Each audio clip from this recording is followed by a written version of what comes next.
Problemet e shëndetit mendor popusojnë rritje nga viti në vit. Gjithnjë më shumë persona përbellen me vështirësi emocionale e psikologjike. Për një pjesë e madhe e tyre nuk kërkojnë ndihmë profesionale, duke çuar shpesh deri në pasoja të rënda, madje edhe fatale. Stigma, patjetër që është një nga gjërat që unë dua t'i bëj apel shoqërisë në përgjithësi, jo vetëm njerëzve të kërkojnë më herët ndihmë, sepse ndërhyrja e hershme është një mundësi shumë e mirë për të parandaluar ato dëmtime që shkaktojnë sëmundje, dëmtohet funksionimi i individit. E që do të thotë, do duhen struktura të tjera më të avancuara, do duhen një mbështetje krejt tjetër nga ana e shoqërisë dhe e sistemit shëndetësor. Jo gjithmonë raportojnë problemet e shëndetit mendor, të cilat në shumë raste prekin më tepër fëmijët dhe të rinjt, por vitet e fundit edhe të moshuarit. Mjeku neuropsikiatër Gjon Preçi thotë se sfidat janë të mëdha dhe se tek shumë familje ka vetëm të moshuar dhe një person të sëmur, duke bërë që përkujdesi për ta të mungojë.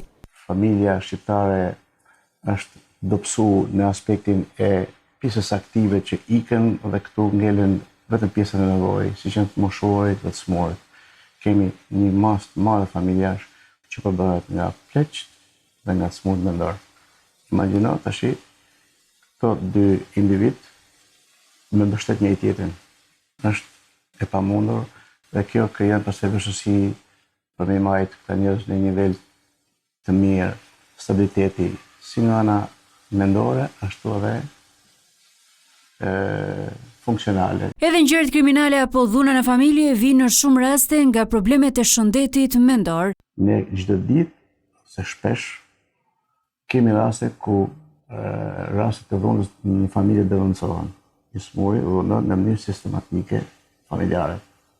Dhe kanë frikë të denoncohen, se thonë na ashpësohet dhe sillet e tij mund të bëhet e rrezikshme për ta.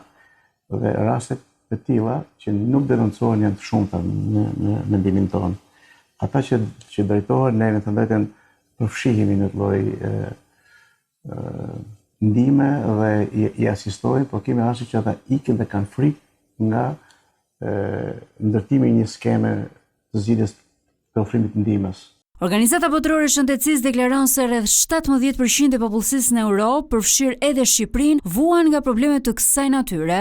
Më 10 tetor shënohet Dita Botërore e Shëndetit Mendor, një ditë që synon të rrisë ndërgjegjësimin dhe të nxjisë mbështetjen për mirëqenien mendore në mbar botën.